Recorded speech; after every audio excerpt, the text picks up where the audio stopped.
नमस्कार viral रेसिपिते सबाइके welcome जानाচ্ছি। आज बानिয়ে দেখাচ্ছি কলকাতা স্টাইলে চিকেন কাটলেট। এই চিকেন কাটলেটটা যে সহজেই বাড়িতে বানিয়ে ফেলা যায় সেটা কিন্তু এই রেসিপিটা না দেখলে বুঝতেই পারবেন। আর খেতে তো অসাধারণ। এর জন্য প্রথমে আমি বোনলেস চিকেন নিয়েছি। চিকেনগুলোকে ছোট ছোট টুকরো করে মিক্সচার ব্লেন্ডারে দিয়ে দেবো। এবার এর মধ্যে ধনেপাতা কুচি কুচি করে দিয়ে দেবো 1 চা চামচ গোলমরিচের গুঁড়ো, 1/2 চা চামচ দিয়ে দেবো লবণ, 1 চা চামচ দিয়ে দেবো চিকেন মশলা, 1/2 চা চামচ গরম মশলা দিয়ে দেবো, আর দিয়ে দেবো একটুখানি রেড চিলি পেস্ট।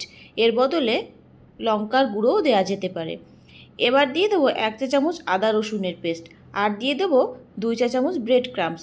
এইগুলো দিয়ে ভালো করে ব্লেন্ড করে নিতে হবে।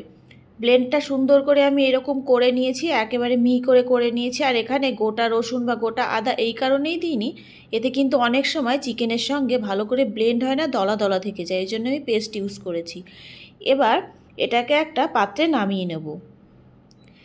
পাত্রে নামিয়ে নেওয়া হয়ে গেলে একটা পেঁয়াজ কুচিয়ে রেখেছিলাম সেটা এর মধ্যে দিয়ে দেবো। তারপরে এর মধ্যে দিয়ে দেবো 4 চামচ ব্রেড ক্রাম্ব, আর দিয়ে দেবো এর মধ্যে একটুখানি বিট লবণ, আর দিয়ে দেবো সাদা তেল, একটুখানি টমেটো কেচাপ দিয়ে দেবো। এতে কিন্তু এর টেস্টটা আরও বেশি ভালো আসবে। এবার টাইট করে কিন্তু জল ছাড়াই ভালো করে মাখিয়ে নিতে হবে। এইভাবে আমি বেশ খানিকক্ষণ ধরে ভালো করে টাইট করে মাখিয়ে নিয়েছি। এবার একটা সাইডে এটাকে রেখে দেব। একটা ডিম ফাটিয়ে নিয়েছিলাম, তার মধ্যে দিয়ে দেবো 1/2 চা চামচ গোলমরিচের গুঁড়ো, 1/2 চা চামচ লবণ দিয়ে ভালো করে ফেটিয়ে নিতে হবে। এবার যে চিকেনের মিশ্রণটা আমি তৈরি করে রেখেছিলাম সেটার থেকে আমি কাটলেট শেপে তৈরি করে নেব। হাতে তার জন্য একটুখানি তেল লাগিয়ে নিয়েছি। এবার কাটলেট শেপে তৈরি করে নিতে হবে। আমি এখানে চৌকো কাটলেট শেপ করছি, তোমরা চাইলে গোলও করতে পারো, ট্রায়াঙ্গেলও করতে পারো, যার যেমন ইচ্ছা সেরকম শেপ করে নিতে পারো। এরকম চৌকো করে কাটলেট শেপে তৈরি করে নিয়েছি।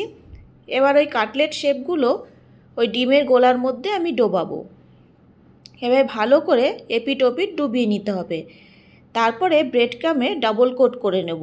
প্রথমে 1 কোট করে নেব, তারপরে কিন্তু আরেকবার আরেক কোট করে ডাবল কোট করে নিতে হবে। এতে কিন্তু বেশ মুচমুচে হবে কাটলেটগুলো। এইভাবে প্রত্যেকটাকে আমি ডাবল কোট করে নিয়েছি একই রকম প্রসেসে। এবার প্যানে আমি সাদা তেল গরম করতে দিয়েছিলাম, সেখানে আমি কাটলেটগুলো দিয়ে একে একে ভালো করে ভেজে নেব। এখানে অনেক লো আঁচ করে দিয়েছি, আস্তে আস্তে ভাজতে হবে, নাহলে কিন্তু চিকেনটা ভেতর থেকে ভালো সেদ্ধ হবে না, খেতে একদমই ভালো লাগবে না। এই জন্যে এখানে ভাজতে একটু সময়ই লেগেছে। কাটলেটগুলো এরকম ডিপ ব্রাউন করে কিন্তু ভেজে নিতে হবে। এবার ভাজা কমপ্লিট হয়ে গেছে, আমি এবার একে একে এগুলোকে নামিয়ে নেব। একেবারে কিন্তু এটা দোকানের মতনই দেখো তৈরি হয়ে গেছে।